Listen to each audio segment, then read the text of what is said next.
What if the year 2016 disappeared? Don't worry, I will find it. Some. Firstly, Rio de Janeiro became the first South American city to host the Olympics in 2016.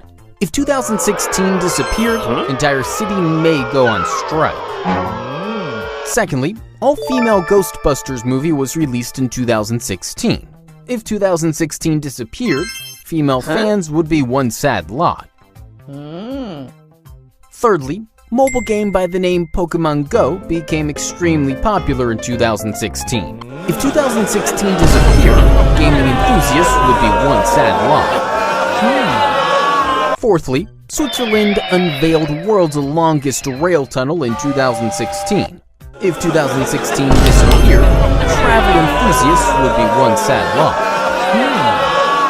Lastly, NASA's Juno spacecraft entered orbit around Jupiter. If 2016 disappeared, space fans would be one sad lot.